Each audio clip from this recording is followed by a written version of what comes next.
ভাই দাদা 14 বছৰীয়া বনবাসী জীৱনৰ অন্ত পেলাই ৰাজ্য শাসনৰ পাতনি মেলিছো। দাদা নাজানো ভাই দাদা চিৰপূজ্য পিতৃদেৱৰ দৰে ৰাজ্য শাসন কৰিব পাৰিছো নে নাই, এয়া সম্পূৰ্ণৰূপে নিৰ্ভৰ কৰিছে তোমালোক আৰু অযোধ্যাৰ শত শত প্ৰজাগণৰ ওপৰত।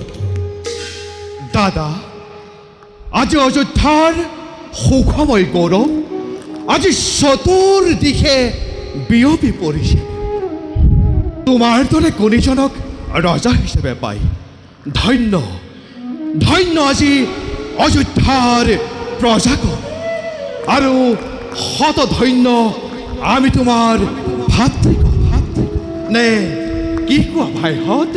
দাদা আজি অযোধ্যাৰ প্ৰজাৰ মুখত নোপোৱা অলপ দুখৰ চেনে প্ৰতি প্ৰজাৰ মুখে মুখে কেৱল তোমাৰে গুণ আৰু কীৰ্তন। সঁচাকৈ সঁচাকৈ দাদা, সঁচাকৈ গৌৰৱান্বিত আমি তোমাৰ ভাতৃগণ। ভাই লক্ষ্মণ, কি হ'ল তোমাৰ? দাদা, ভয় হয়। ভয় হয়? এই যশ গৌৰৱ কিমান দিন থাকিব? দাদা সঘনে কিয় কঁপি উঠে মোৰ মন, নাজানো দাদা তাৰ কাৰণ। দাদা কোনোবাই যেন মোক সুদূৰৰ পৰা কৈ চিঞৰি চিঞৰি সাৱধান সাৱধান লক্ষ্মণ, অযোধ্যাৰ বিপদ আজি নিচেই ওচৰত। নাজানো দাদা, কিবা বিপদ হ'ব অযোধ্যা ৰাজ্যত, আৰু কিবা হেতু সাৱধান হ'ব লাগে এই ঠাকুৰ লক্ষ্মণ। ভাই লক্ষ্মণ, দাদা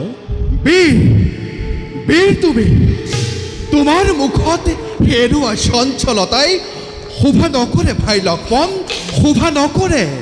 সঁচা কথা ভাই।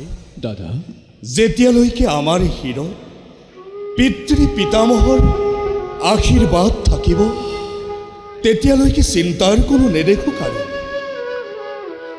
এতিয়া ব'লা ভাই দাদা খন্তেক আমি কৰোগৈ বিশ্ৰাম। ব'লা দাদা।